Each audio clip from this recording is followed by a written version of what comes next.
Olá, futuros engenheiros e futuras engenheiras. Estamos começando o curso de Resistência dos Materiais 1. A disciplina Resistência dos Materiais é uma disciplina obrigatória na maioria das engenharias e em algumas engenharias, como Engenharia Civil, ela é dividida em duas disciplinas, Resistência dos Materiais 1 e Resistência dos Materiais 2. Nosso curso é de Resistência dos Materiais 1. E a sequência dos nossos assuntos vai seguir a mesma sequência do conteúdo do sumário desse livro. Então, nossa principal referência para o conteúdo teórico das nossas aulas e exercícios é o livro, ok? Então, no sumário do livro, o nosso curso vai do capítulo 1, que fala de tensão, até o capítulo 7, que fala de cisalhamento transversal. Do capítulo 8 em diante, aí já é a disciplina Resistência dos Materiais 2, que eu vou estar começando esse curso depois que terminar esse de Resistência dos Materiais 1. Iniciando nossa aula, é importante você saber o que você vai aprender nessa disciplina. Um ponto muito importante dessa disciplina é o seguinte, que quando você estudou isostática, mecânica 1, eu não sei como que chama as disciplinas na sua faculdade, mas você estudou antes de Resistência dos Materiais 1, estruturas, né, tipos de estruturas, como vigas, pórticos, treliças. E essas estruturas tinham corpos rígidos. Aqui em Resistência dos Materiais, nós vamos trabalhar com corpos deformáveis, ok? E esse corpo deformável, nós vamos ter a ação de uma carga externa e vamos analisar como agem as cargas internas dentro desse material. E claro que esse material vai ter algumas propriedades mecânicas. Propriedades essas que eu vou estar explicando para você, o que é o modo de elasticidade longitudinal, modo de elasticidade transversal, momento de inércia. Eu vou falar isso durante todo o nosso curso, ok? E uma definição muito importante é como estamos seguindo esse livro, você não precisa estar lendo esse livro todo, porque eu já li e estou destacando para vocês os principais pontos que são necessários para você entender a matéria. Então, um ponto importante, uma definição legal de resistência dos materiais é o seguinte: a resistência dos materiais é um ramo da mecânica, das leis da mecânica, utiliza as leis da mecânica, que estuda as relações entre as cargas externas aplicadas a um corpo deformável e a intensidade das forças internas que agem no interior do corpo. Esse assunto também envolve o cálculo das deformações do corpo e proporciona o estudo de sua estabilidade quando sujeito a forças externas. Quem está pegando matérias posteriores a resistência dos materiais sabe que se utiliza muito o conteúdo de resistência dos materiais. No meu canal tem um curso de peristática. Nós utilizamos muitos conceitos que são aprendidos aqui em Resistência dos Materiais 1. Então, se você pular essa matéria, não aprender bem, você vai quebrar a cabeça muito futuramente e você pode perder a oportunidade de estar seguindo uma cadeira muito bonita, que é a cadeira de estruturas, né? Então, você quer seguir essa cadeira de estruturas, tem que focar bem nessas matérias. Todas essas estruturas que estamos falando aqui são estruturas estáticas. Na engenharia civil, qualquer estrutura que esteja em movimento é o conhecido colapso, né? A estrutura que está desmoronando. Então, essas estruturas têm que se manter estáticas, ok? E as cargas externas que chegam nessa estrutura, elas podem ser classificadas de duas formas: como uma força de superfície ou como uma força de corpo. Vocês vão ver aqui no exemplo anterior. A força de superfície é toda aquela força que tem contato direto com o corpo. E aí essa força de superfície pode ser uma força concentrada, a própria força de superfície, uma superfície encostando na outra, uma carga distribuída. E a força de corpo é aquela força que não tem contato, mas ela tem uma ação no corpo, que seria a força gravitacional, ok? Que vai agir no CG dessa figura, no centro de gravidade. Então é uma informação importante também. E resumindo o que você aprendeu ou se você esqueceu, você deve saber o seguinte, que uma estrutura ela é estática quando seu somatório de forças é igual a zero. Então, somatório de forças tem que ser igual a zero, somatório de momentos igual a zero. Esse somatório de forças tem a ver com o somatório de forças do seu sistema de coordenada, né? Então, se você trabalha com a estrutura aqui no plano, como essa viga aqui biapoiada, você tem aqui o sistema de coordenada 2D, né? Você tem um X e um Y, ok? Então, você vai ter um somatório de forças em X, somatório de forças em Y e somatório de momentos. Momento, você sabe bem, significa giro, né? Quando tem uma força, uma determinada força, que provoca giro em torno de um eixo. No sistema de coordenadas de duas dimensões, esse giro só acontece em um eixo só. E que eixo vai ser esse? Vai ser o eixo que está saindo aqui. Imagine um eixo saindo aqui da tela. Imagine que ele está saindo aí. Vai ser o eixo Z, ok? É o eixo que está acontecendo a rotação. Já no sistema espacial, um problema no pórtico espacial, por exemplo, aí eu posso ter aqui vou tentar desenhar para vocês. Imagine que aqui eu tenho uma laje, eu tenho aqui os meus pilares, ok? Então, se eu tiver uma força aqui, uma força com componentes em X, em Y e Z, como eu posso ter uma força em X e Y, ok? Eu posso ter uma força que tenha uma força desse jeito aqui, de maneira inclinada, que vai ter componente em X e Y. Da mesma forma, num problema espacial, pode ser uma forma que vai ter a componente em X, Y e Z. E nesse caso aqui, aí eu vou ter vários giros aqui em vários eixos. Você tem que prestar atenção, muita atenção nisso. Eu peço que vocês se inscrevam no meu canal para ficarem atentos às minhas aulas. Tem uma aula muito importante que eu quero postar em relação à regra da mão direita, porque muita gente aprende a regra da mão direita de forma decorada. E aí, como trabalham sempre no sistema 2D, quando pega um pórtico espacial, fica se batendo muito em relação ao sentido dos eixos, para onde o polegar vai. Então, eu vou estar fazendo uma aula muito interessante em relação a isso, ok? Que eu percebo que é uma falha muito grande de muitos estudantes. E é importantíssimo você conhecer os tipos de apoio. Você já deve ter conhecido lá em isostática e mecânica 1 os apoios do primeiro, segundo e terceiro gênero. Resistência dos materiais 1 vai continuar trabalhando com isso, mas você precisa também conhecer os tipos de acoplamento, que é o que tem aqui. Quando essa estrutura está tracionada por um cabo, nesse exemplo aqui com rolete, que aí eu vou ter, seria o apoio do primeiro gênero, né? Vou permitir que essa estrutura se desloque horizontalmente. E é importante o seguinte, para que você não se perca, o próprio livro diz que a melhor maneira, olha aqui, eu disse aqui, a melhor maneira de levar em conta essas forças é desenhar o diagrama de corpo livre. Então, quando você verificar aqui nos nossos exercícios, vamos ter diversos tipos de estruturas, né? Diversos tipos de acoplamento, pino. Então, você vai fazer o diagrama de corpo livre. E o que é o diagrama de corpo livre? Você vai representar todas as forças que chegam naquele ponto. Por exemplo, aqui eu tenho um pino e duas barras, então elas conseguem rotacionar em torno desse pino, mas quando eu aplico uma força horizontal, eu tenho um impedimento, né, que o pino ele não permite, tem um impedimento também vertical. Então, esse é o meu diagrama de corpo livre. Eu coloco todas as forças que chegam naquele pino. Ok? E finalizando essa aula é uma aula mais curta, uma aula introdutória. Em seguida eu vou estar respondendo alguns exercícios e vamos dando sequência de acordo com o livro, né, os assuntos, e vamos responder muitos exercícios para que você entenda realmente essa matéria e não esqueça, é uma matéria para você aprender, não é aquela matéria para você fazer a prova e tirar um 10. É para você aprender, tirar um 10 e ter esse conhecimento nas matérias que vão vir, né? Hiperestática, concreto 1, você vai ter que ter tudo isso fresquinho na sua cabeça, ok? Há 4 tipos diferentes de cargas resultantes, né?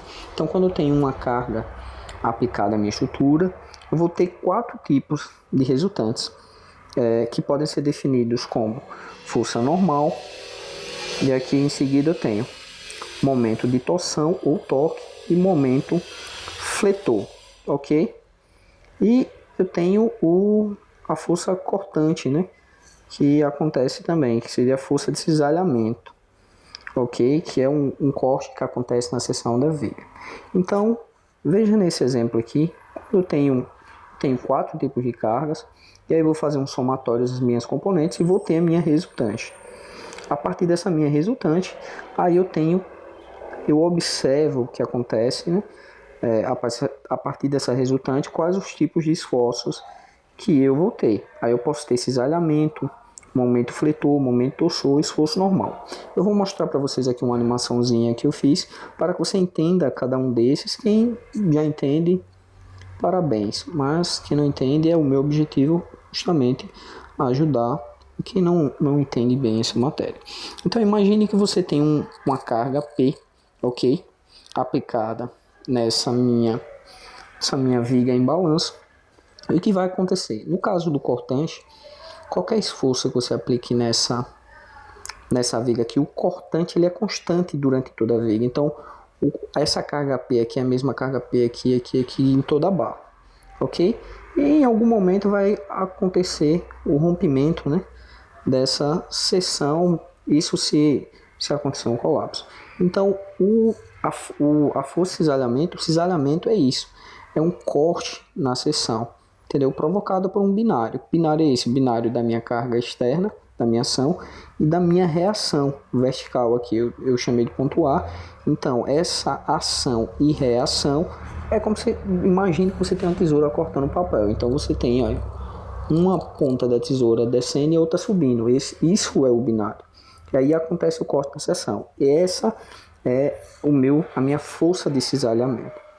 Temos também o esforço normal, ok? E esse esforço normal acontece quando eu comprimo ou traciono algum objeto. Nesse caso, eu tenho aqui 2 pilares e uma laje. Imagine que está chegando aqui em cima dos meus pilares uma carga F. E o que vai acontecer? Eu vou estar comprimindo esses pilares. Esse pilar, quando comprimido, eu vou ter uma diminuição do seu comprimento e um alargamento da sua seção. Aconteceria o contrário se eu estivesse tracionando esses pilares, ok? Em relação ao momento fletor, esse momento fletor ele é máximo quando chega aqui perto do seu engaste, tá vendo? Por que ele é máximo? Porque momento é força vezes distância. Quanto maior a minha distância, maior o meu momento, ok? Então meu momento ele é menor aqui e ele vai aumentando até chegar ao máximo, que é no seu engaste, ok? E ele está tracionando na parte de cima. É importante você observar isso, porque quando você vai fazer os diagramas, você lembra que apenas os diagramas de esforço normal, de cortante e de torçor, esses 3, a minha parte positiva do diagrama é em cima. E no caso do momento fletor é o contrário, a parte negativa é em cima. E você deve observar o seguinte, que quando estamos calculando as reações, nós adotamos a regra da mão direita. Mas quando vamos para o diagrama, devemos esquecer totalmente a regra da mão direita. Elimine isso da sua cabeça. Muita gente erra isso. Você só vai analisar o que traciona em cima e o que traciona embaixo. O que tracionar em cima é negativo, o que tracionar embaixo é positivo. Então veja que essa carga aqui está tracionando a parte de cima da minha viga. E aí eu vou ter um diagrama, né, negativo na parte de cima. Eu vou ter um valor negativo, ok? E quando for pórtico, você analisa da seguinte forma: o que estiver tracionando na parte de fora do pórtico é negativo e na parte de dentro é positivo, ok? Nesse caso aqui eu tenho um engaste, aqui o engaste tem 3 impedimentos, né? Você lembra muito bem, né? Apoio do primeiro gênero, do segundo e do terceiro. O apoio do primeiro gênero é aquele apoio que você tem só um impedimento, que é o impedimento vertical. O apoio do segundo gênero é aquele que você tem 2 impedimentos, o vertical e o horizontal. E o apoio do terceiro gênero é que ele não permite que você nem vá na direção horizontal, nem na vertical e nem rotacione. Ok? E o último exemplo aqui é o de torção. Imagine que você tem aqui, um engaste, você tem uma barrinha e tem outra aqui que está engastada também nessa outra. Você aplica uma força aqui na ponta dessa barra. O que vai acontecer ela vai torcer essa barra aqui. É como se você tivesse no seu pano de chão da sua casa aí, torcendo. É a mesma coisa. Então você vai, aqui não dá para ver torcendo, mas você pode ver que tem um binário também aqui desses momentos. E aí eu vou ter uma torção, ok? E eu vou ter também uma flexão, que eu não coloquei aqui, mas essa carga que está aqui vai flexionar essa parte de cima também. Ok? Ficou bem explicado? Se tiverem dúvidas, só comentar aí no vídeo. Ok? Vamos seguindo nas nossas aulas. Estamos terminando já essa breve aula e em seguida eu estou fazendo outra aula com exercício. Então é isso. Nós entendemos nessa aula, revisando tudo, o que é resistência dos materiais, a definição. Aprendemos que em resistência dos materiais estamos trabalhando com estruturas deformáveis, ok? Então é muito importante nós calcularmos as resultantes internas para preservarmos a integridade desse elemento a partir das suas propriedades mecânicas desse material. Aprendemos também os tipos de esforço que pode acontecer quando essa figura estiver em duas dimensões, estiver só x e y, eu só vou ter, ok? Então se eu tiver isso daqui, uma figura que suas componentes estão em x e y, eu só posso ter o meu esforço normal. Então vou lá fazer o diagrama de esforço normal, diagrama de esforço flotante e o meu momento fletor, ok? Seria o nosso diagrama que montamos. Quando essa figura está em 3 dimensões, ok? Aqui o x e o y, aí eu vou ter quatro tipos de esforços possíveis. Não quer dizer que eu sempre vou ter os 4, mas os 4 possíveis, que vai ser o esforço normal, que é o nosso diagrama de esforço normal que fazemos, diagrama de esforço flotante, diagrama de momento fletor e o diagrama de momento torsor, ok? Só existe momento torsor quando eu tenho distância perpendicular daquela força, ok? Como vocês viram no exemplo lá, o momento torsor e o momento fletor são giros, são forças que provocam giros, tá bom? A diferença é que um está tracionando aquele elemento e outro está torcendo, ok? Então é isso, por hoje é só. Peço que vocês se inscrevam no meu canal e só para terminar essa aula aqui, de forma a revisar o conteúdo que vocês já sabem, eu falei do apoio do primeiro, segundo, terceiro gênero, vocês já conhecem, mas eu vou estar explicando aqui para não faltar nada. Quando eu falei do apoio do primeiro gênero, vocês lembram o seguinte: quando eu tenho uma figura desse tipo ou desse tipo, é o que chamamos de apoio do primeiro gênero. Então eu tenho aqui primeiro gênero. Por que primeiro gênero? Porque eu só tenho impedimento. Eu só impeço deslocamento vertical. Se eu aplicar uma carga horizontal, ela vai permitir, porque é como se tivesse uns roletes, umas bolinhas que permitem que essa estrutura se desloque. E também rotação. Então se eu tenho aqui uma viga, né? Então se eu aplico uma força, o que vai acontecer aqui? É como se eu rotacionasse ela, tá vendo? Eu permito a rotação dessa viga, que ela rotacione sobre essa rota, beleza? E em relação ao segundo gênero e terceiro gênero, ela se apresenta geralmente dessa forma, do segundo gênero. Eu tenho aqui segundo gênero, ok? Aí eu não permito, tem dois impedimentos, o vertical e o horizontal, mas eu permito o momento porque eu tenho essa rótulazinha. E o último, que é o terceiro gênero, que se apresenta dessa forma ou assim de ladinho, né? Então quando eu tenho uma viga aqui, como foi o nosso exemplo aqui, e aplico uma carga em cima, eu tenho 3 impedimentos: o vertical, o horizontal e ainda impeço o momento. Esse é o do terceiro gênero, ok? É isso aí, pessoal. Essa foi a nossa primeira aula de muitas. Vamos destrinchar, né, todo o conteúdo desse livro e responder todos os exercícios. Garanto que você vai aprender muito. Valeu, pessoal. Até a próxima aula.